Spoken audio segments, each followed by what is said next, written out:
ustedes realicen sus actividades que han sido colgadas en intranet en el sistema. ¿Ok?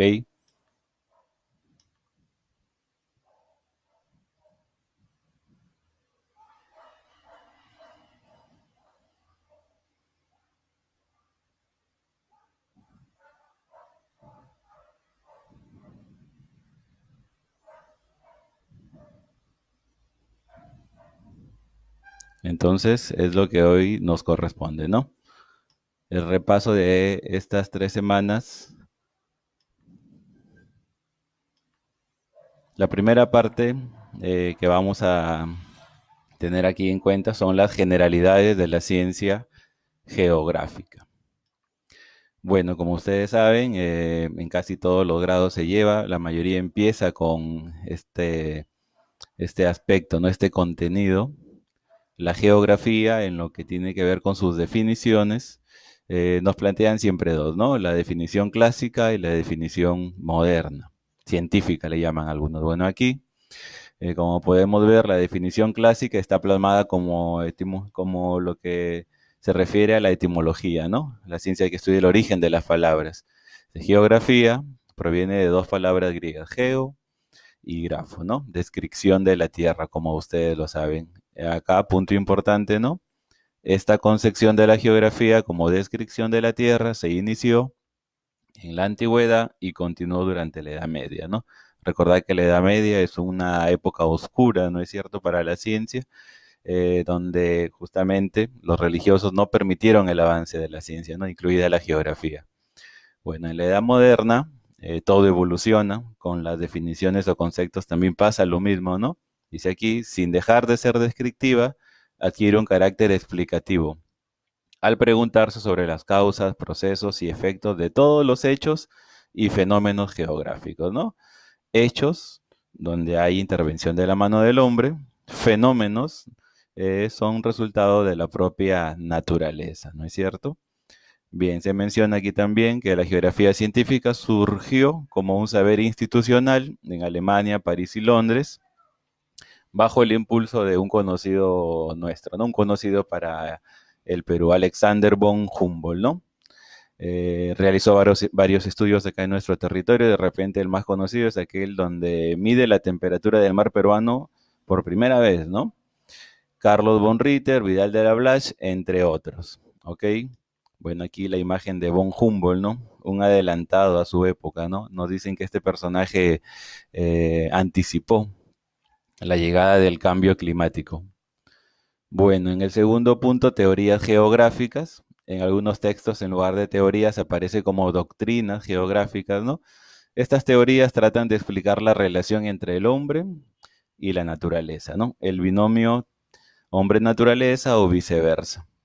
Bien, dice aquí, a finales del siglo XIX, en un escenario de contradicción dialéctica entre el determinismo, que es la primera teoría, y el posibilismo, la segunda teoría geográfica. Se precisa que la geografía es la ciencia que estudia al espacio geográfico, ¿no? Bueno, aquí tenemos a los representantes de cada una de las posiciones, ¿no? De cada una de las teorías. Raxel, alemán, que apoya el determinismo geográfico, y Vidal de la Blache, francés, que apoya el posibilismo. Aquí tenemos una ampliación para entender estas dos teorías. Dice allí, determinismo para los deterministas, el principal representante, ¿no? Raxel. El desarrollo de los pueblos depende de los factores geográficos o factores medioambientales. Y posibilismo, que es prácticamente lo contrario, ¿no?, a la anterior, representante Lablache. La naturaleza solo es un factor condicionante, más no determinante, de lo que cuenta es la capacidad creativa del hombre, ¿no? Si tú piensas, ¿no?, en establecer ejemplos de ambas teorías, por ejemplo, un tsunami, ¿no es cierto?, que es digamos, un fenómeno, ¿no es cierto?, natural, donde justamente, ¿no?, valga la redundancia, la naturaleza se impone sobre la vida del hombre. Es un ejemplo claro de determinismo. No solamente los tsunamis, ¿no?, los movimientos telúricos en general, digamos, los huaicos, los deslizamientos, las avalanchas, son muestra de determinismo geográfico, ¿no? El hombre es un simple espectador, o como lo explican en una frase, ¿no? Que siempre la mencionamos en clase. El hombre decide dónde vivir, la naturaleza decide si se lo permite. Determinismo geográfico. Aquí el hombre es un ente o un agente pasivo, ¿no es cierto? La naturaleza vendría a ser el activo.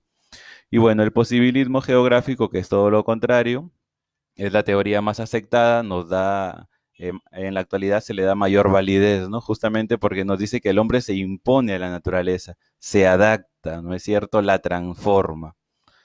Bien, entramos a lo que es el espacio geográfico, muy importante porque el espacio geográfico es el objeto de estudio de la geografía, ¿no? Como vemos aquí en este gráfico sencillo, el espacio geográfico, ¿ok? Y los componentes a su alrededor, naturales, sociales, culturales, ¿no? Todo lo que crea el hombre, cultura, ¿no es cierto? Económicos, políticos. Aquí, desprendiéndose de este esquema, los elementos de un paisaje, ¿no? Rápidamente los vamos a mencionar, los elementos naturales y los elementos culturales, ¿ok? Los ejemplos son bastante sencillos, árboles, ríos, montañas, todas creaciones naturales. Y aquí donde hay intervención de la mano del hombre, ¿no? Puentes, casas, caminos. Bien, los principios geográficos. Nos dicen que los principios geográficos permiten un mejor entendimiento, ¿no? Una mejor comprensión de lo que es la geografía, justamente. El principio más importante, la localización, ¿no? La localización, no podemos hablar de geografía sin localización, ¿no? Es como si tú fueras a un lugar desconocido sin un guía, por ejemplo, ¿no? Lo principal es la localización, llamada también extensión, dada por Federico Raxel, ¿no? Vemos aquí que si bien es cierto, la localización es el principio más importante, la causalidad es el principio que le da el carácter de ciencia a la geografía, ¿no? Causalidad, también llamada explicación, dada por Alexander von Humboldt, ¿no? Nuevamente lo volvemos a mencionar. Bueno, la causalidad eh, trata, ¿no? De explicar las causas, los orígenes, el principio de un fenómeno o hecho geográfico. Bueno, la generalidad, también llamada comparación, comparación entre hechos, entre fenómenos geográficos. La evolución, llamada también actividad, todo en el mundo está en constante cambio, todo en el mundo está en constante dinamismo. La relación, todo en el mundo está relacionado, todo está íntimamente conectado, ¿ok? No hay nada en el mundo que permanezca aislado. Seguimos aquí, entramos a lo que es el geosistema, ¿no? El planeta Tierra, así es, ¿no? Bien, como aquí nosotros estamos observando, dice, el geosistema es una unidad funcional donde se dan un sinfín de fenómenos, ¿no? Producto de la interacción entre sus entidades y subsistemas, ¿no? Justamente aquí en la parte de entidades observamos a los elementos, ¿no? Abióticos, antrópicos y bióticos. Esto tiene que ver con la definición moderna de geografía. La interrelación de estos tres elementos o entidades, como dice aquí, explican la definición o va dentro de la definición moderna de geografía. ¿Qué es la geografía en tiempos modernos? Es la interrelación de lo abiótico, biótico y antrópico. ¿Ok? Aquí se amplía brevemente, ¿no? Los elementos abióticos, suelo, minerales, el agua, atmosféricos, clima, temperatura, calidad del aire, etcétera, ¿no? El agua, la cantidad, la calidad. Los elementos bióticos, que prácticamente los podemos mencionar en flora y fauna, ¿no? Acá los vemos como comunidades de seres vivos, plantas y animales, y los restos de seres vivos en descomposición. Y en la base, ¿no? De todos estos elementos, el elemento antrópico, ¿no? Aquí estamos nosotros, los seres humanos. Dice aquí, alteramos los ecosistemas, los modificamos, consumimos recursos, contaminamos también, ¿no es cierto? Bien, en la división de la geografía he elegido este esquema, bastante didáctico, digamos así, ¿no? Donde se mencionan los campos de acción, o en algunos textos aparece como ramas de la geografía, ¿no? Las ramas principales, la geografía general y la geografía regional. La geografía general también es llamada sistemática. Estudia todo el planeta, todo el geosistema. La geografía regional estudia pues una parte de tal geosistema, ¿no es cierto? Digamos, la geografía general va a estudiar los océanos en el mundo, ¿no es cierto? Pacífico, Atlántico, Índico, Ártico, Antártico, todos los océanos. La geografía regional estudiará una parte de esos océanos, de repente solo el océano Índico, ¿no es cierto? Bien, ambas nos entregan los subcampos, la geografía física y la geografía humana, ¿no? La geografía física, sus ramas, cómo se dividen, y las ciencias auxiliares que apoyan a la geografía, ¿ok? Que permiten un mejor entendimiento de ella. Geomorfología, ¿no? Geo, tierra, morfo, formas de la tierra, formas del relieve terrestre. Biogeografía, ¿no es cierto? Bio es vida, así es. Justamente acá podemos recordar un dato, ¿no? Que el padre de la biogeografía es Alexander von Humboldt, ¿no es cierto? Eh, la hidrografía, el estudio pues de cómo se ha distribuido el agua en el mundo, ¿no? Ríos, obviamente, lagos, glaciares, etcétera, ¿no? La oceanografía, que incluye, pues, valga un poco la redundancia, el estudio de mares y océanos, ¿no? La cartografía, la geoastronomía, climatología. Y en la geografía humana, la geografía política, la geografía de la población, ¿no? Que también se le encuentra como demografía, ¿ok? La geografía económica, la geografía rural, urbana, del transporte, histórica, antropogeografía, ¿no? Muy bien. Dice aquí los puntos y líneas imaginarias, ¿no? Líneas imaginarias que se han trazado, ¿ok? En nuestro planeta para un mejor entendimiento de él. Empezamos aquí con este esquema sobre que tiene que ver con el eje terrestre, ¿no es cierto? El eje terrestre, para entender esta línea imaginaria, aquí nosotros tenemos que ver las referencias. Para trazar esta línea se toma como referencia al norte la estrella polar y al sur, ¿no? Valga la redundancia, de la cruz del sur. Ambos puntos son referencia para trazar la línea imaginaria, ¿ok? Que como vemos, corta a la Tierra imaginariamente. Bien, aquí se amplía un poco la información, el eje terrestre, los polos geográficos y el ecuador terrestre, ¿no? El eje terrestre, línea imaginaria sobre la cual la Tierra gira durante su movimiento de rotación. Este es el eje terrestre y la rotación de oeste a este, ¿no? Su inclinación es de 23 grados 27 minutos con respecto al plano de la elíptica. Conjuntamente con la traslación originan la desigual distribución de la luz y el calor, originando estaciones. La diferencia de duración de horas en el día y la noche según la estación y la latitud, que la veremos en unas diapositivas más adelante. Polos geográficos son los puntos extremos del eje de rotación en su encuentro con la superficie terrestre, ¿no? Obviamente norte y sur, ¿no es cierto? Coinciden con las zonas climáticas de bajas temperaturas, polo norte, polo sur. Bien, entonces el ecuador terrestre también es conocido, ¿no? De una manera más común como la línea ecuatorial. Es el círculo máximo de la Tierra, divide a la Tierra en hemisferios norte y hemisferio sur. Es equidistante a los polos. Su valor es de 0 grados, 0 minutos, 0 segundos de latitud, ¿no? Justamente por estas coordenadas es de que a el ecuador terrestre o a la línea ecuatorial se le llama paralelo 0 grados, ¿no? Paralelo mayor también. Muy bien. Y hacemos una comparación entre paralelos y meridianos, ¿no? Rápidamente vemos que los paralelos tienen esta dirección, son semicírculos, ¿no? Algunos pueden decir que tienen forma horizontal incluso, mientras que los meridianos tienen este corte, ¿no es cierto? Vertical. Acá, los paralelos son círculos menores y paralelos Son círculos menores y paralelos al ecuador terrestre. Son equidistantes a los polos, forman ángulos rectos, como vemos allí. Cada uno fija un valor de latitud. Sus valores van de 0 en el ecuador hasta 90 grados en los polos, ¿no? Muy bien. Dice, son importantes los trópicos de Cáncer.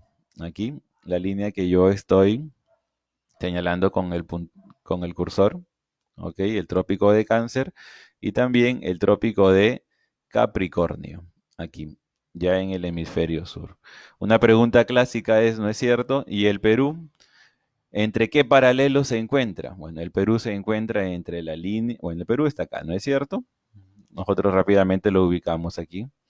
El Perú está entre el Ecuador, o entre la línea ecuatorial, y el otro paralelo, que es el trópico de Capricornio, ¿no? Entre el Ecuador y el trópico de Capricornio está nuestro territorio. Bien, los meridianos son semicírculos perpendiculares al Ecuador. Se unen todos en los polos, como vemos ahí. Son líneas imaginarias, obviamente, ¿no? Son arcos de 180 grados. Forman ángulos rectos con los paralelos.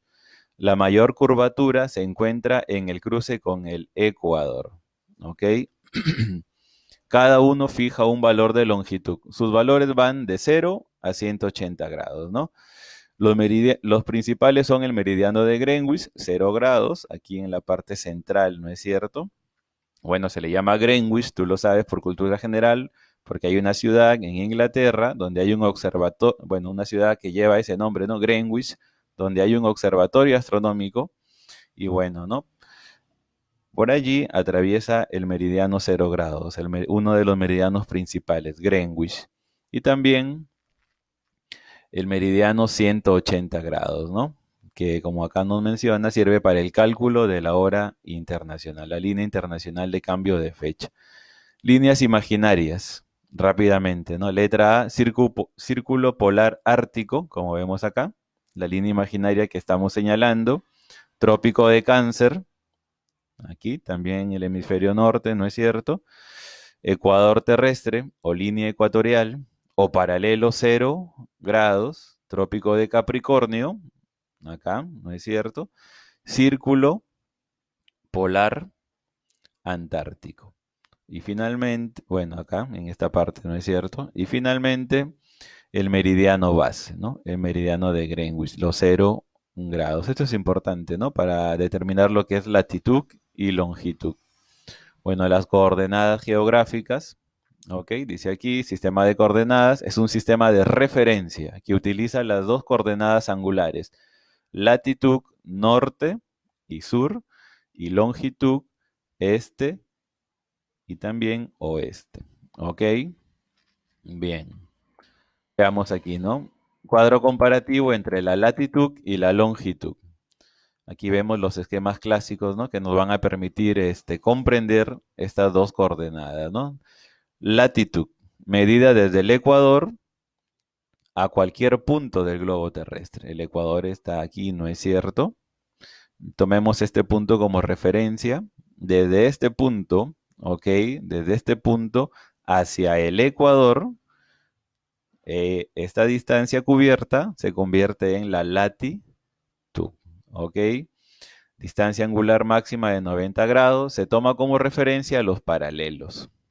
Dirección, norte y sur. Esto quiere decir, ¿no? Que la latitud, pues obviamente es únicamente latitud norte y latitud sur. Nada de que latitud oeste, latitud, no, no, no.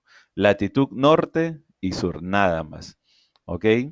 La longitud, medida desde el meridiano de Greenwich, meridiano, acá, lo estamos señalando, a cualquier punto del globo terráqueo. Ok, entonces, teniendo como referencia el meridiano de Greenwich hacia cualquier punto, ¿no es cierto? Hacia cualquier punto terrestre es la coordenada llamada longitud. Acá, desde el punto P hacia el meridiano de Greenwich, estamos cubriendo una distancia llamada longitud. ¿Ok? Muy bien. Aquí entonces pasamos a la segunda parte de este repaso de las 3 semanas anteriores, ¿no? Eh, Específicamente el relieve del Perú, principales características de la costa, sierra y selva. ¿Ok? Bien, aquí dos puntos bastante rápidos, ¿no? Primero que el territorio clásicamente, como nosotros lo conocemos, ¿no? Divididos en las tres regiones, costa, sierra y selva, ¿no? La costa que es la llanura, ¿no es cierto? Desértica en su mayoría, estrecha como lo vemos, la más accidentada que resulta ser la sierra o los Andes, ¿no es cierto? Que ocupa pues el centro de nuestro país, el corazón terrestre, ¿no? Y la selva, ¿no? La más amplia, ¿no? Aquí en esta división tradicional, selva nada más, pero todos sabemos que hay pues una montaña o selva alta y obviamente el llano, que es la selva baja, ¿no? Si el modelado del territorio continental peruano no ha terminado. Y prueba de esto son los constantes movimientos sísmicos que se presentan. Los procesos de erosión, como los aludes, aluviones, huaicos, ocasionan cambios sensibles en el paisaje. Otras veces, los cambios no son muy sensibles, como el que se produce con los procesos de meteorización. La morfología continental del Perú presenta fuertes contrastes y una variedad de paisajes por su ubicación latitudinal y altitudinal. Al oeste, se presenta un relieve llano y estrecho con pequeñas montañas o cerros, limitando con el Océano Pacífico. Al oriente, el relieve predominante es la llanura, y entre ambos encontramos las montañas andinas que impactan sobre la diversidad ambiental y geomorfológica de esta región, destacando los diversos pisos arqueológicos, ¿no? Este es un mapa tradicional, obviamente, costa, sierra y selva, pero hay otras divisiones que debemos recordar, ¿no? Bien, el relieve de la franja costera, el litoral o borde costero, ¿no es cierto? El límite directo, ¿no? Con el mar peruano, el mar de Grau, ¿no? Como se le conoce desde el segundo gobierno del arquitecto, ¿no? De Fernando Belaúnde Terry. Bien, el litoral costero es la zona continental en contacto con el mar y cuyos relieves son formados principalmente por la acción marina, ya sea erosionando intensamente la costa, con alternancia de entradas y salidas, formando bahías, penínsulas y puntas, ¿no? Muy bien. Dice aquí, el litoral costero tiene una longitud de 3.080 kilómetros. Muy bien. Aquí observamos los ejemplos, ¿no? Bahías son accidentes geográficos, los recordamos, donde parte de el mar o de la masa oceánica ingresa, ¿no es cierto?, a la parte continental. Paita y Sechura, Chimbote y Guarmey, Callao, Paracas e Independencia, Matarani, ¿no? Y las penínsulas son accidentes geográficos donde parte del continente sobresale al mar, ¿no es cierto? Aquí vemos Illescas, Ferrol, Paracas. Puntas, Capones, Pariñas, Balcones y Aguja, La Punta en el Callao, La Chira en Lima. Bien, ¿no? Aquí tenemos un esquema clásico también del modelado, ¿no? Del relieve costero. Delta, ¿no es cierto? Para explicar lo que es el delta tenemos que ver pues el curso de este río, ¿no es cierto? El delta es un tipo de desembocadura, así es. Una desembocadura de forma triangular. El río, al depositar sus aguas en un colector común, ¿no es cierto? En este caso un océano, forma un delta, una desembocadura de forma triangular, ¿ok? La albúfera, que también es propia, es un fenómeno propio, ¿no es cierto?, de la parte costera, ¿ok? Vamos aquí a mencionar la bahía, como decíamos, una entrada de agua hacia el continente. La península es todo lo contrario, ¿no?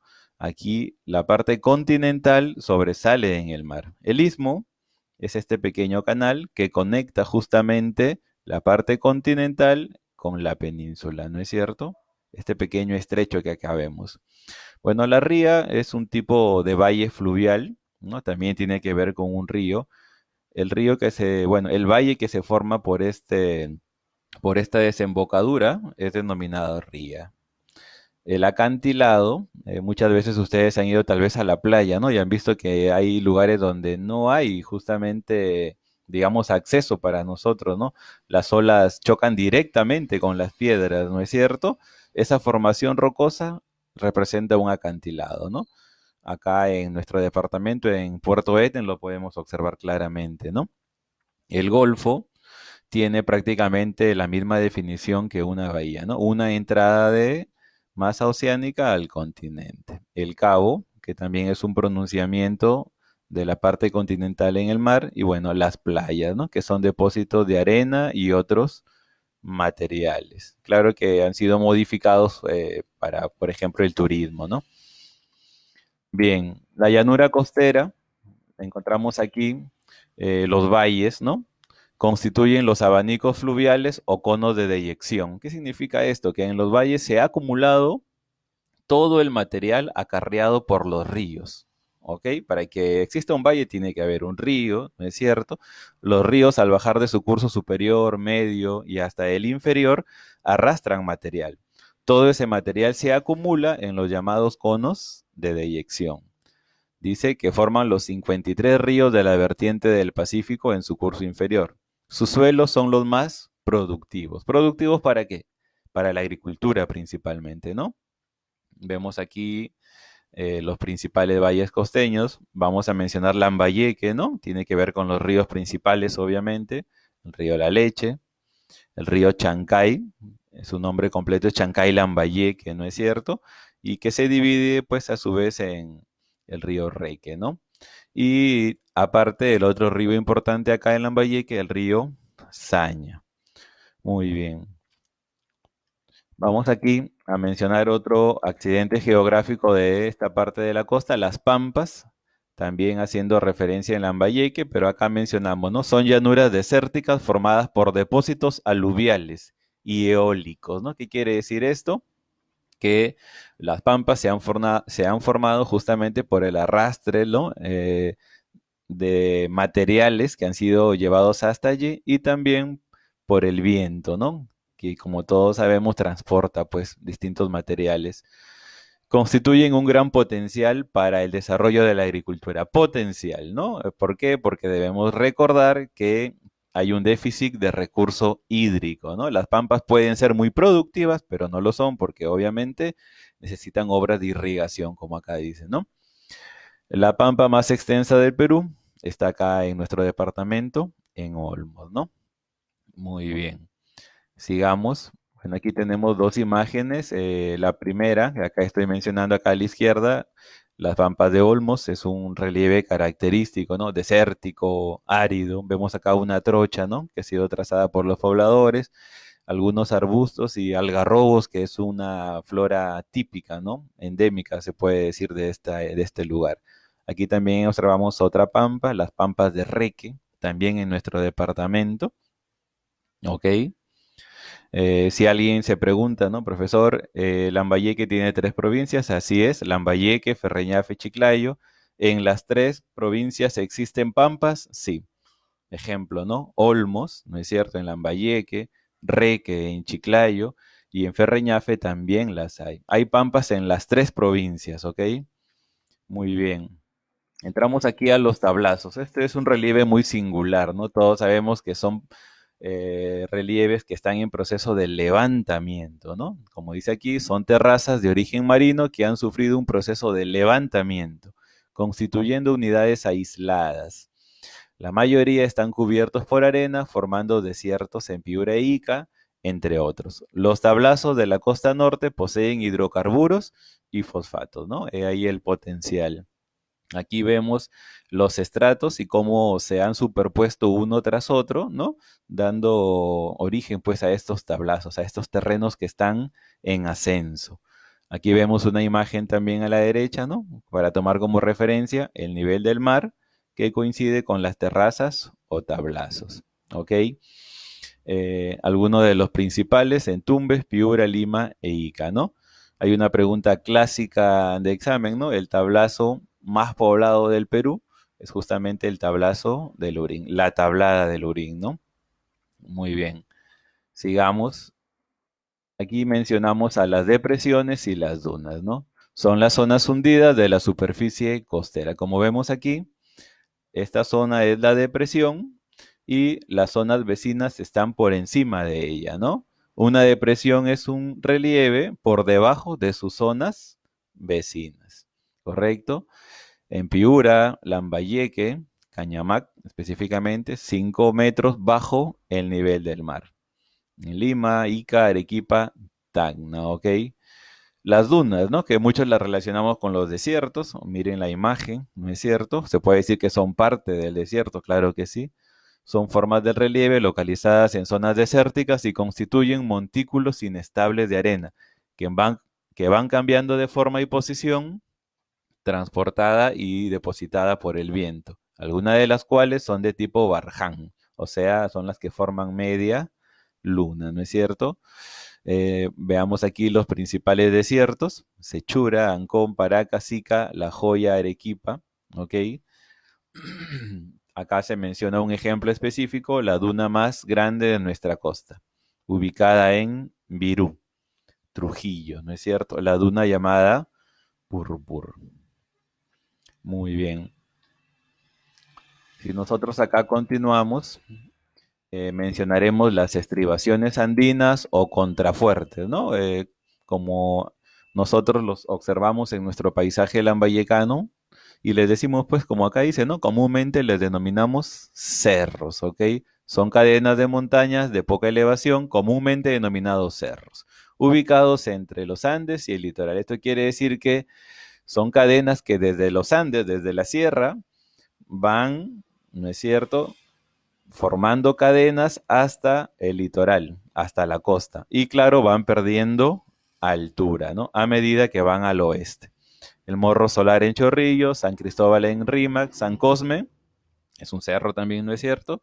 Y el Pino en la Victoria, ¿no? San Cosme, ¿no? Hace recordar la parte de la historia, ¿no? Una de las primeras barriadas del Perú, ¿no? Pero bueno, las lomas costeras se forman en las laderas occidentales de las estribaciones andinas. Comienzan desde casi el nivel del mar hasta 100 metros sobre el nivel del mar. Bien, se presentan con vegetación de diversos tipos, ¿no? Que reverdece durante el invierno por la acumulación de neblinas y la precipitación de llovizna o garúa. Así, dos ejemplos: lomas de la Chay y las lomas de Atiquipa, ¿correcto? Muy bien. Aquí un ejemplo de cómo las estribaciones andinas, ¿no?, van dirigiéndose hacia el oeste y van descendiendo, van perdiendo tamaño. Bien, la cordillera de la costa, porque la costa es llana en su mayoría, pero tiene ciertas elevaciones, ¿no? Es una cadena de montañas de escasa elevación que se presenta en forma discontinua. En el extremo noroeste se encuentra el macizo de Illescas, ¿ok? La Silla de Paita y los cerros de Amotape. Esto en lo que respecta a Piura y Tumbes, ¿ok? En el sur encontramos la península de Paracas hasta la frontera con Chile, ¿no?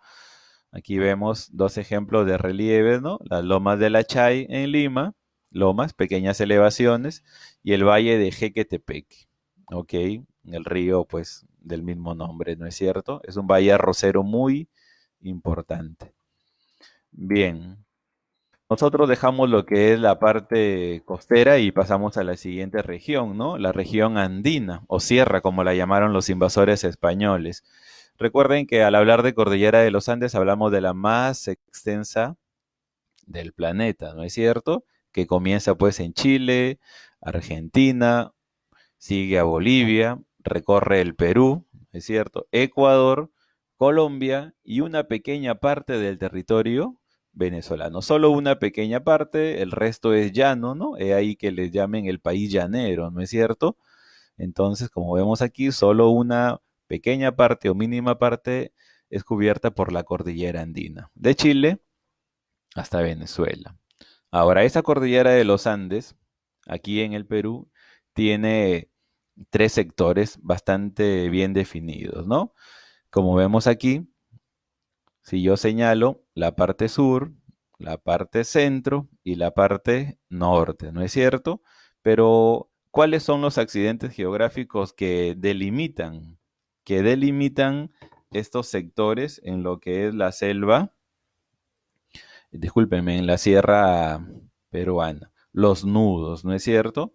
Aquí encontramos en Cusco el nudo de Vilcanota y acá encontramos el nudo de Pasco, ¿ok? Y el nudo de Tuco también, ¿no? Que ya lo vamos a mencionar más adelante. Entonces, los nudos Los nudos, estimados estudiantes, son los accidentes geográficos o las unidades geomorfológicas que dividen los sectores. Entonces, el sector sur viene de lo que es Chile y Bolivia hasta el nudo de Vilcanota.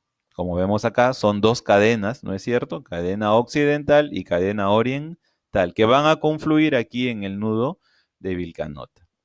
Luego del nudo de Vilcanota salen tres ramales, la cadena occidental, central y oriental, que van a confluir aquí primero en el nudo de Pasco y luego aquí en el nudo de Tuco. ¿Ok? Luego van nuevamente a surgir cadenas occidental, central y oriental en lo que corresponde a los Andes del norte. ¿Ok? Aquí vemos mejor establecido ya, ¿no? Los Andes del sector sur, como decíamos, de los países vecinos, ¿no? Bolivia, Chile, hacia lo que es el nudo de Vilcanota. El sector centro, que va del nudo de Vilcanota al nudo de Pasco. Y el sector norte del nudo de Pasco iría pues hasta lo que es el Ecuador. Incluso se puede mencionar el nudo de Loja, ¿no? Acá en el país vecino del Ecuador. Nudos, entonces, jóvenes, ¿ya? Nudos. ¿Qué es un nudo? Un nudo es la unión de cadenas de montañas. Unión de cadenas de montañas. Nudo de Vilcanote en el Cusco, nudo de Pasco, ¿ok? En el departamento o región del mismo nombre, el nudo de Tuco y de Pelagatos en la región La Libertad, ¿correcto? Muy bien. Aquí nosotros en esta imagen queremos mencionar algunas de las cordilleras, de repente las principales, ¿no es cierto? Como vemos aquí en el sector sur, la cordillera volcánica, la cordillera del Barroso, la cordillera Carabaya, muy importante porque de aquí descienden los ríos que van a depositar sus aguas en el lago más alto del mundo, ¿no? En el lago Titicaca. La cordillera de Vilcanota, Ausangate, Vilcabamba, Huanzo, Chila. Aquí está muy importante la cordillera del Chila en Arequipa porque aquí tiene su origen el río Amazonas, ¿no es cierto? Recuerden que cuando los científicos descubrieron que el Amazonas tenía su origen más remoto en la cordillera del Chila, pues la geografía mundial cambió, ¿no? Un dato importante, antes se pensaba que el río Nilo en Egipto, África, era el más extenso, luego de este descubrimiento se sabe que que el Amazonas, que nace en la cordillera del Chila, es el más extenso del mundo, ¿no? Muy bien, que cubre toda esta área que aquí también se indica, ¿no es cierto? Y que va pues hacia el exterior, incluso hasta el océano Atlántico. La cordillera de Turpo, Marcavalle, o Huaytapallana, como también se le llama, ¿no? Vilcaconga, Huachón, la cordillera de Huayhuash, la cordillera negra y la cordillera blanca, ¿no? La cordillera blanca, como ustedes saben por cultura general, es la más alta en nuestro territorio, ¿no? Muy bien, la que tiene pues como principal nevado el referente, ¿no? De picos y nevados en el Perú, el Huascarán. Muy bien, la cordillera de Huancabamba, acá, la Sierra de Piura, Campanquis, la cordillera azul también, ¿no? Bueno, como vemos aquí, son algunas de las cordilleras, ¿ok? Algunas de las cordilleras porque son muchas más, ¿correcto? Bien, aquí en el relieve de la sierra nosotros podemos separar justamente con lo que anteriormente mencionábamos, ¿no? Norte, sector norte, centro y sur. Justamente aquí, en los Andes del norte, ¿no? Cordillera Occidental de los Andes del norte. Dice, está constituida por las montañas más prominentes de los Andes. Cordillera Blanca, en Ancash. Destacan los nevados de Huascarán, Alpamayo y Huandoy, ¿no? El Alpamayo en esa pregunta clásica, ¿no? ¿Cuál es el nevado más estético, ¿no? El nevado más bonito de la cordillera, el nevado, pues, o del mundo, ¿no? El nevado más hermoso del mundo, el nevado Alpamayo. Hablase de un concurso en Berlín, ¿no? Un concurso de fotografía paisajística, ¿no? Donde una fotografía del Alpamayo, pues, ganó justamente ese galardón de ser el nevado más bello del mundo, ¿no? Cordillera Blanca Ancash, la cordillera tropical más alta del mundo. ¿Tropical por qué? Porque está pues muy próxima a la línea ecuatorial, ¿no?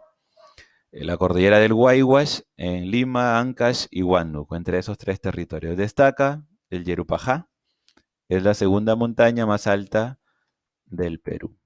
Cordillera occidental de los Andes, del centro y del sur, ¿no? Cordillera de la Viuda, Lima y Junín. La cordillera central en Lima, ¿ok? El punto más alto, el Nevado de Cotoní, como vemos aquí.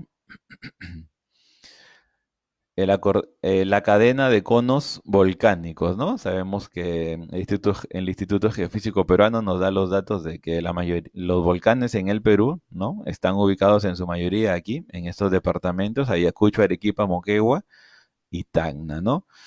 Obviamente destacan, ¿no? Como vemos aquí, vamos a mencionar al Misti, es el volcán más peligroso, no es el más alto ni el más activo, pero sí el más peligroso por lo cercano a la población allá en Arequipa, ¿no es cierto? También tenemos el nevado más alto, ¿no es cierto?, del Perú, el Coropuna, ¿ok? El Coropuna, y también al que muchos consideran el más activo, ¿no? El Ubinas, ¿ok? El más peligroso es el Misti, el Coropuna, que es el más grande, ¿no? Y el Ubinas. Bueno, del Coropuna también se le menciona como un apu, ¿no? Como un apu incaico, ¿no? El Nevado Coropuna. Muy bien. Aquí vemos la imagen en los departamentos y los puntos en verde señalan pues la cadena de volcanes con los que existen en nuestro territorio, ¿no? Sabemos que tenemos acceso al Pacífico, estamos en el cinturón de fuego del Pacífico, valga la redundancia. Nuestro país es una zona sísmica y también una zona volcánica, ¿no? Y al sur del Perú, específicamente. La cordillera oriental de los Andes centrales, ¿no? Vemos aquí la cordillera Vilcabamba, Cusco y Junín. Destaca el Salcantay, aquí vemos, ¿no? Cumbres nevadas, ¿ok? Cumbres nevadas, ¿ok? La cordillera Vilcanota en el Cusco, donde destaca el Ausangate, ¿no? El Ausangate, que es pues el origen de varias lagunas, ¿no? Como aquí lo menciona.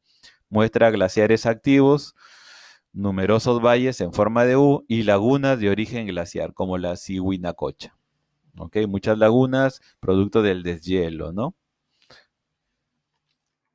Bien, la cordillera oriental de los Andes del Sur, la cordillera de Carabaya, en Puno, que les había mencionado hace un momento, ¿no? Acá está, la cordillera de Carabaya, de donde descienden algunos ríos que van a depositar sus aguas en el lago Titicaca. Cordillera de Carabaya, descienden ciertos ríos que van a depositar sus aguas aquí en este colector común que es el lago Titicaca, correcto.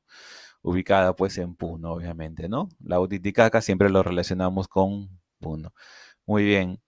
Aquí los valles interandinos, al igual que los valles costeros, su potencial es agrícola, ganadero, ¿no? Como acá lo dice, constituyen planicies aluviales cuyos suelos son muy fértiles, garantizando gran producción agropecuaria. Agro, ¿no es cierto? Pecuaria. Pecuaria es ganadería, recuerden, ¿no? Principal factor de concentración poblacional. Quiere decir que la mayor cantidad de población de la Sierra de los Andes se concentra alrededor de los valles, cerca a los valles. Bien, tenemos acá algunos valles importantes, ¿no? Huancabamba, Cutervo, Celendín, Santiago de Chuco, Ancash, el valle del Callejón de Huaylas, en Lima, Canta, Huarochirí, Yauyos, en Junín, Mantaro, ¿no? Muy bien. Vemos aquí ahora las mesetas o altiplanicies. Las mesetas o altiplanicies también reciben el nombre de altipampas, ¿no es cierto? Es lo mismo. Mesetas, altiplanicies o altipampas. La parte superior de los Andes es una meseta o altiplanicie que se ubica a altitudes entre 4.000 y 4.600 metros. ¿Ok? Su origen puede ser erosivo, fluvial, por los ríos, ¿no es cierto? Y glaciar volcánico, tectónico o sedimentario por la acumulación de estratos sedimentos. Algunas mesetas importantes, Junín, en Junín la meseta de Bombón, en Huancavelica la meseta de Castro Virreina, en Ayacucho, Parinacochas, Pampa Galera, ¿no? un énfasis aquí en Pampa Galeras, donde se cría pues la vicuña, ¿no? De los auquénidos, la especie tal vez más delicada, ¿no es cierto? Que necesita más cuidado. Bien, en Cusco, Chumbivilcas y Anta, y en Puno, la meseta del Collao, que es la más extensa. Entonces, si los valles, ¿no? Haciendo una comparación, si los valles tienen mucho potencial para la agricultura, las mesetas tienen mucho potencial para la ganadería, sobre todo la ganadería de altura, ¿no? Muy bien. Vamos aquí. Aquí los principales relieves de la región andina, ¿no? La meseta de Parinacochas en Ayacucho, el cañón del Colca en Arequipa. El cañón es una formación, ¿ok? Muy singular, donde un río se ha hecho paso entre la cordillera. Esto, claro, es producto de cientos, miles de años, ¿no? Un río erosionando la cordillera y haciéndose paso entre sí, entre ellas, ¿no es cierto? Erosiona la cordillera y se forma esta abertura singular que es el cañón del Colca. Como decía, como les digo siempre, si lo relacionamos con la fauna, ¿no? Aquí encontramos el hábitat del ave más grande del Perú, ¿no? El cóndor andino, ¿no es cierto? Bien, vamos acá a continuar. El relieve amazónico. La Amazonía peruana se extiende por todo el flanco oriental de los Andes. En el norte avanza hacia ambos flancos del Valle del Marañón y llega a las vertientes del Pacífico. Comprende la selva alta y la selva baja, ¿no? Bien, a la selva alta le llaman montaña, le llaman ceja de selva, ¿no es cierto? Dice aquí, encontramos, bueno, acá lo menciona, ¿no? Ceja de selva o ceja de montaña. Acá también algo importante, encontramos angostos cañones, pero que en la selva les llaman pongos, ¿no es cierto? Estos se forman cuando los ríos erosionan la cordillera y por su morfología, algunos de ellos son aprovechados para construir represas y centrales hidroeléctricas. Pongo o punku, algo de toponimia, ¿no? Significa puerta en quechua, ¿no? Lo que nos sugiere que los pongos son la puerta de ingreso a la llanura amazónica, ¿ok? Muy bien. Entonces, entre los 400 y 800 metros sobre el nivel del mar, los valles se amplían y son ocupados por asentamientos humanos. Bien, aquí las principales cordilleras, la oriental, que abarca la cordillera del Cóndor, ¿no? Escenario incluso de las guerras con el país vecino del Ecuador, ¿no? La cordillera de Vilcabamba, la cordillera de Vilcanota. Subandina, los cerros Campanquis, el Pongo de Manseriche, Cordillera Azul, el Pongo de Aguirre y el Boquerón del Padre Abad. Los valles, ¿no? Porque no solamente los pongos destacan en la selva alta, sino también los valles, ¿no? Donde se concentra la mayor cantidad de población. En Jaén, ¿no? El Valle de Jaén en Cajamarca, Bagua y Mayo en Amazonas San Martín respectivamente, y así sucesivamente, ¿no? Los valles concentran a la mayor cantidad de población, ¿no? Y obviamente la agricultura es lo que aquí destaca, ¿no?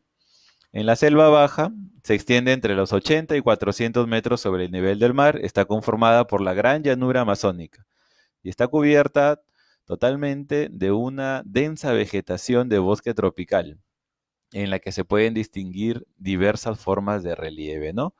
Como acá nosotros podemos observar los filos, que son el límite entre la selva alta y la selva baja, los altos, donde están pues las ciudades más importantes de la selva baja, ¿no es cierto? Llámese Pucallpa, Iquitos, Puerto Maldonado, ¿no es cierto? Las restingas, aquí, donde se practica pues una agricultura temporal nada más. Las tahuampas, que son zonas, como aquí lo vemos, inundadas, ¿no? O de inundación permanente. A las tahuampas también se les llama aguajales, ¿no? Vale decir que la tagua o aguajal es un tipo de palmera propio de la selva baja, ¿no? Un fruto silvestre que todos conocemos. Bien, aquí encontramos una ampliación, ¿no? De lo que de lo que son las distintas formas de relieve de la selva, ¿no? Los filos, como vemos aquí, colocamos la información completa, cordillera o colina de poca elevación y cubierta de vegetación que separan las quebradas entre sí. Aquí, ¿no? Con la característica de ser un mirador también, ¿no? Como les decía, es el límite entre la selva alta y la selva baja. Altos. Terrenos constituidos por terrazas, apropiados para la agricultura. Aquí se emplazan las principales ciudades de la selva baja. Restingas. Altos ciudades primero, restingas. Relieves ubicados por debajo de los altos, ¿ok? Pero por encima de los barriales y las playas. Los cultivos predominantes, plátano, yuca, maíz, frijol y hortalizas. Los bajiales, ¿ok? Dice zonas de depresión que se ubican generalmente entre dos restingas, ¿no? Entre dos restingas. Barriales son zonas de depósitos, son zonas de depósitos de sedimentos recientes de limo y arcilla que afloran en épocas de vaciante de los ríos, ¿no? Cuando el caudal pues es mínimo. Se localizan en zonas adyacentes a las playas, se siembra arroz. Playas son zonas de depósito de sedimentos recientes de arena que afloran en épocas de estiaje. El estiaje pues es cuando el caudal pues es el mínimo en un río, ¿no? Se siembra frijol. Tahuampas, acá la línea, ¿no? Recta nos menciona justamente esta parte. Zonas de relieve cóncavo con muy poco drenaje, cubierta de vegetación de palmera llamada aguaje. Cochas son las lagunas en la selva, ¿no? Dice lagunas en forma de media luna, ¿ok? Como acá vemos. Eh, Formadas por el cauce meándrico de los ríos. Meandros son las curvas, ¿no? Que por la fuerza del agua, que por el caudal del agua de los ríos se va formando ese relieve característico en la selva baja. Bueno, y la cordillera de Contamana, conocida como Ultra Oriental o San Francisco, ¿no? Entonces, suena algo irónico, algo contradictorio, ¿no? Pero en la selva baja encontramos una elevación, ¿no? En parte de los departamentos de Loreto y Ucayali. Bien, pasamos a otro punto, las 11 ecorregiones. Esto también se ha enviado como material, ¿no? En videos, links, enlaces. Y aquí estamos en este refuerzo rápido, ¿no? Que ellos se les va a servir. Aparte vamos a dejar para ustedes no solamente el video, sino también las diapositivas, ¿ok? Para que usted pueda complementar y realizar sus actividades y responder la evaluación que también vamos a enviar a Intranet, ¿correcto? 11 ecorregiones del Perú, dadas por el científico, ¿no? Peruano, pero de padre alemán y madre austriaca, ¿no? Ahí los apellidos, pero él es peruano, ¿ok? Antonio Brack, ¿no? Aquí lo vemos en una foto bastante singular, ¿no? Bastante particular, ¿no es cierto? Bueno, Antonio Brack, que propone pues las 11 ecorregiones, ¿ok? Como las vemos aquí, mar tropical, ¿ok? Mar frío de la corriente peruana, bosque seco ecuatorial, bosque tropical del Pacífico, desierto del Pacífico, el páramo, la serranía esteparia, la selva alta, la puna, la selva baja y la sabana de palmeras, ¿no? A esta teoría propuesta por Antonio Brack también se le conoce como el enfoque ecológico. Bien, aquí una comparación muy importante, ¿no? Si bien es cierto, cuando los españoles en 1532 nos invadieron, ellos no conocían nuestro territorio y es por eso que en comparación al suyo, en comparación a su España, ¿no es cierto? Ellos colocaron las mismas denominaciones en nuestro territorio. Como ellos tienen una costa mediterránea, a la parte nuestra, que colinda con el mar, con el Océano Pacífico, le llamaron también costa. A la parte alta del territorio, en comparación a su propio territorio español, le llamaron también sierra, ¿no? Recuerden, ellos tienen la sierra alpina, ¿no es cierto? Valga la redundancia, los Alpes, y nosotros pues tenemos acá los Andes, ¿no es cierto? Los Andes, como hemos visto en diapositivas anteriores, ¿ok? Bueno, pero hay una cuestión bastante importante, ¿no? Ellos no la llamaron selva en un primer momento, los españoles la llamaron montaña, ¿no es cierto? La llamaron montaña y bueno, con el pasar del tiempo la denominación fue llegando a lo que ahora conocemos como selva, ¿no es cierto?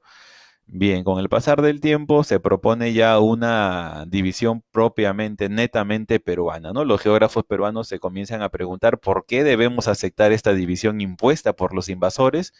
Y bueno, surge la figura de Javier Pulgar Vidal, el guanuqueño, ¿no es cierto? Un ilustre personaje que desde niño, ¿no? Según cuenta su biografía, ya se interesaba, ¿no? Por la geografía peruana. En los viajes, ¿no? Cuando se trasladaba con sus padres de una a otra región, él dice que iba grabando, ¿no? En su imaginario todo lo que posteriormente ampliaría y plasmaría en su obra, ¿no?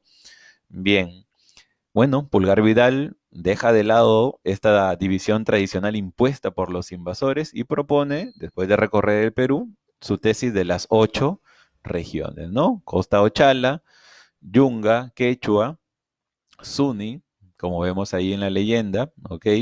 La Puna, la Janca o Cordillera, acá la Cordillera Blanca es la que yo estoy señalando con el cursor, ¿ok? La parte más alta del Perú, la Janca o Cordillera, ¿no es cierto? En Ancash.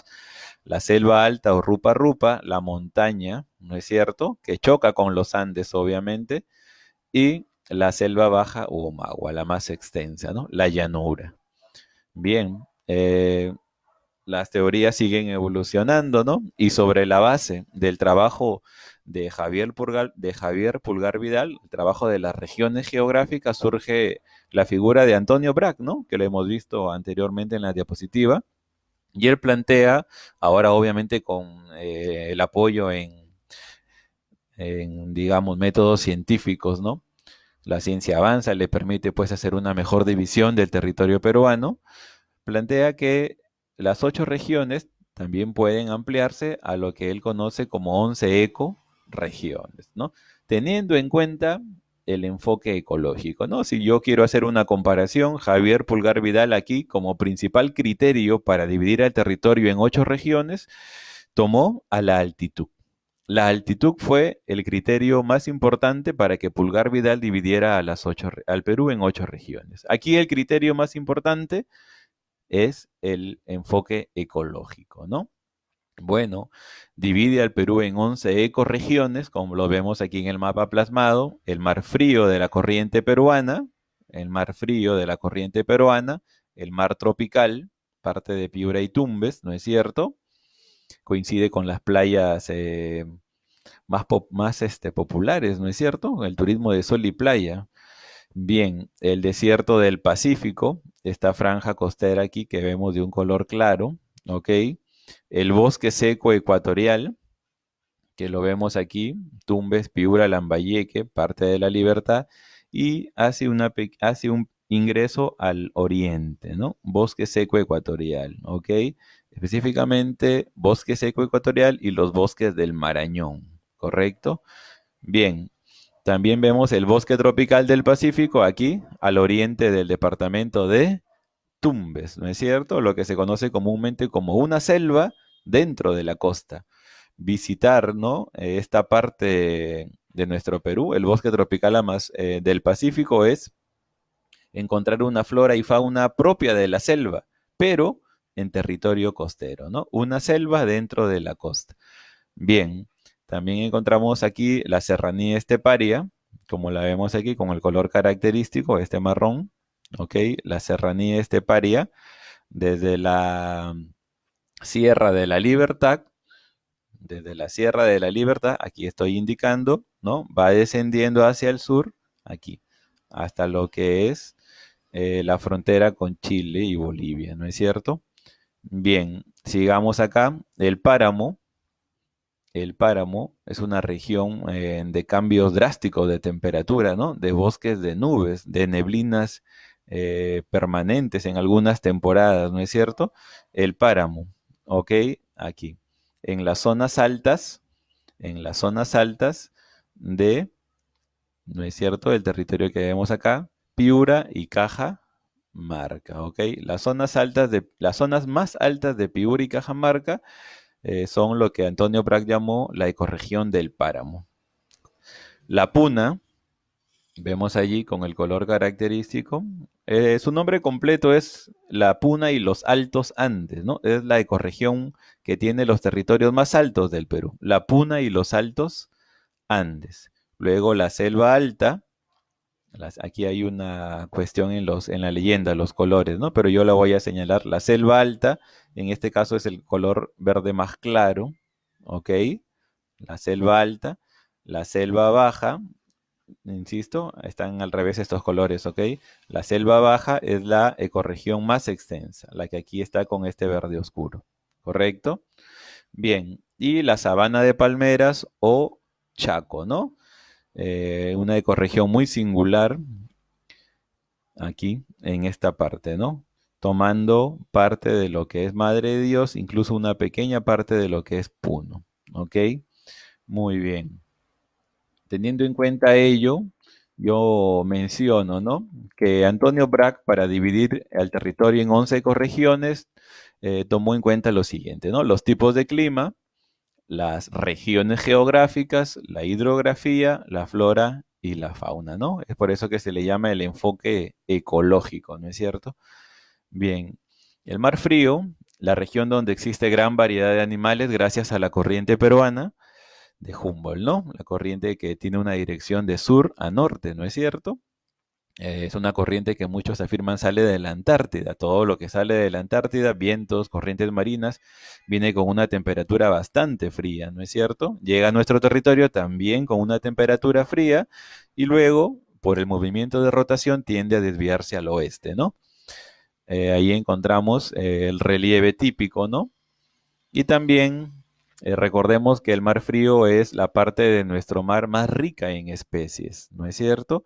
Y esas especies pues justamente sobreviven gracias a organismos microscópicos como el plancton, ¿no? El fito y el zooplancton que abunda en nuestro territorio.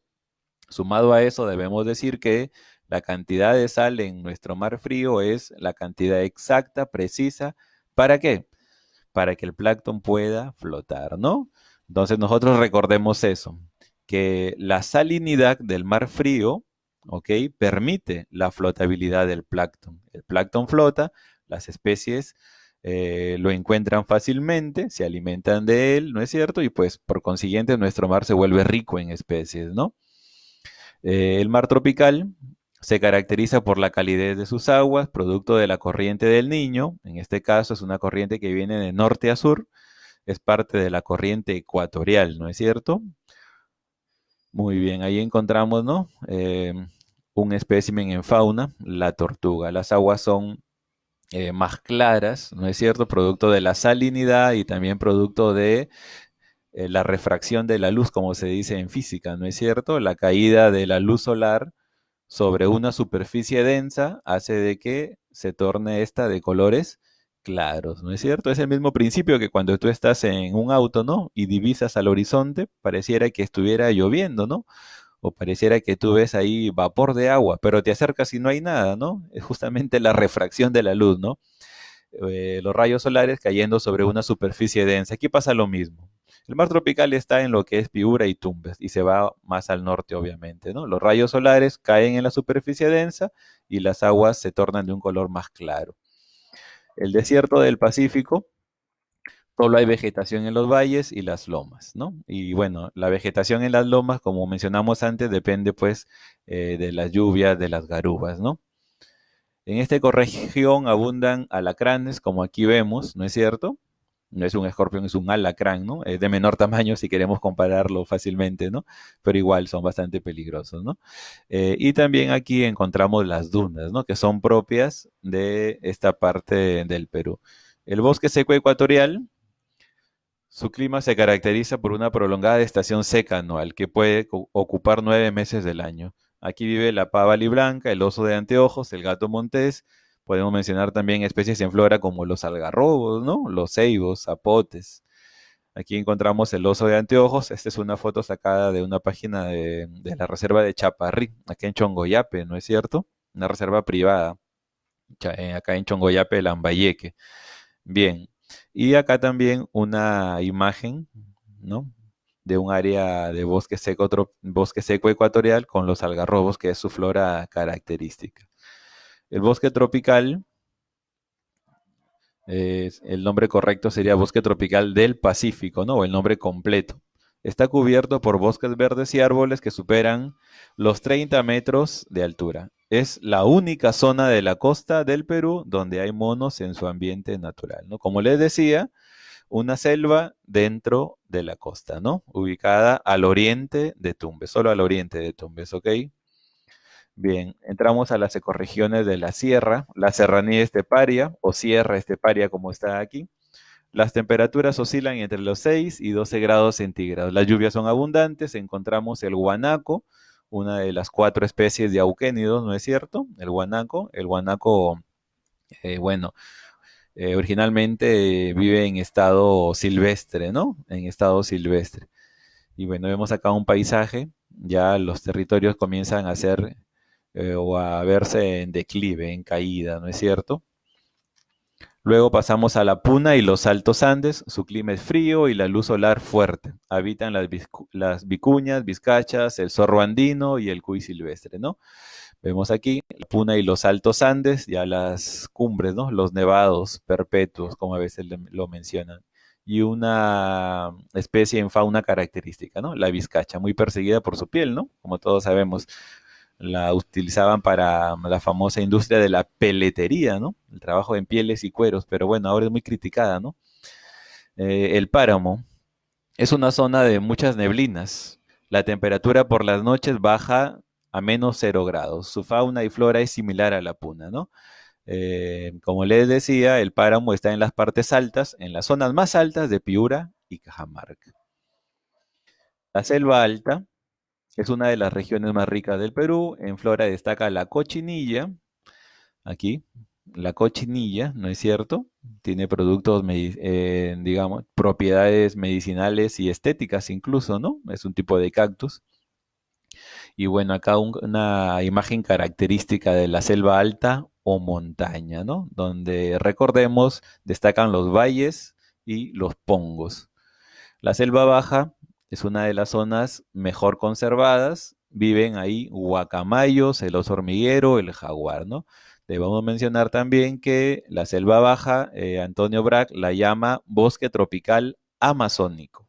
Bosque tropical amazónico, ¿no? O bosque tropical húmedo también aparece en algunas bibliografías. Es la ecorregión más extensa, ¿ok? Y por último, la sabana de palmeras, dice, no existen árboles, bueno, valga la redundancia, ¿no? Solo palmeras, agregamos que también hay algunos otros arbustos, ¿no? Principalmente como palmeras, el aguaje. Esta ecorregión se inunda en épocas de lluvias y son comunes los incendios durante la estación seca, los incendios forestales, ¿no? Aquí encontramos dos especies en fauna singulares, bastante singulares. El oso hormiguero bandera, miremos la parte, ¿no? Que ocupa estos colores en su parte, ¿no? Delantera del cuerpo, ¿no? Es lo que justamente le ha dado la denominación, ¿no? De oso hormiguero bandera. Y lo encontramos aquí, pues, en la sabana de palmeras, ¿ok? No en toda la selva, sino en la sabana de palmeras, una ecorregión que abarca parte de Madre de Dios y de Puno. Bueno, y aquí encontramos el famoso lobo de crin, ¿no? El lobo de crin es un lobo, como lo ves, al lobo característico que tú conoces, ese europeo, ¿no? Grande, robusto, ¿no? Este lobo es un poco más estilizado, ¿no? Más estético, digamos así. El lobo de crin, también propio de la sabana de palmeras. Muy bien. Entonces, aquí hay un cuadro comparativo ya para ir acabando sobre la flora y fauna de las ecorregiones del Perú, ¿no? Insisto, de este material, el video y también lo que tiene que ver con las diapositivas solamente, vamos a enviarlas a intranet para que usted las pueda tener como material para que pueda desarrollar sus actividades, ¿no? Vemos allí las ecorregiones, la flora y fauna característica, ¿no? Vamos a mencionar algunas, por ejemplo, ¿no? Acá tenemos, bueno, si pensamos en el ave nacional del Perú, ¿no? El gallito de las rocas, el tunqui rojo, como lo dicen algunos expertos, ¿no? El gallito de las rocas, propio de la selva alta, ¿no? Profesor, usted nos ha dicho de que la ecorregión número 5, ¿no? El bosque tropical del Pacífico, Es una selva dentro de la costa, porque en flora y fauna se parecen. Y es así, ¿no? Miren, la número 5 y la número 10. Veamos, ¿no? Hay bastante parecido entre su fauna, ¿ok? Hay parecido entre su fauna. Es una fauna propia de selva, ¿no? Tanto en el bosque tropical del Pacífico como en la selva baja. Muy bien, entonces vamos a mencionar aquí la bibliografía, ¿no? Mencionándoles que este es haciéndoles recordar, ¿no? Que es un repaso de los contenidos de las 3 semanas que va a facilitar responder tu práctica, ¿ok? Y también realizar las tareas que han quedado, pues, ¿no? Geografía, sociedad y naturaleza, catálogo lumbreras, ¿no? Recuerden que nuestro colegio tiene una inclinación pre también, ¿no es cierto? Varios autores, 2019. Geografía del Perú, las 8 regiones. Este libro es recomendado, ¿no? Totalmente recomendado para ustedes para entender nuestros relieves, ¿ok? Edición 2014. El autor, pues, Javier Pulgar Vidal, ¿no? La tecnología también nos ayuda bastante. Aquí 2 links. Perú Ecológico, muy recomendado. Y la página también o el enlace de la CEPRE San Marcos, ¿no? Recuerden que nosotros los profesores colgamos videos, enlaces, que obviamente los venimos trabajando tiempo. Siempre, estimados estudiantes, padres de familia, profesores, guíense de páginas institucionales, principalmente páginas de casas de estudios reconocidas, ¿no? No tomemos cualquier fuente, por favor. Bien, no podemos dejar de pasar esta oportunidad para decir de que tenemos que cuidarnos entre todos, ¿no? Estamos viviendo esta época difícil. Creo que nadie pensaba que iba a pasar esta época en su vida, ¿no? Nadie. Todos pensábamos que íbamos a vivir una época histórica tranquila, pero bueno, esto nos toca vivir y lo vamos a superar, ¿no? Quédate en casa, cuidémonos y evitemos el contagio del COVID-19, ¿no? Muchas gracias, jóvenes, estudiantes, padres de familia, profesores. Ha sido un gusto. Hasta la próxima oportunidad.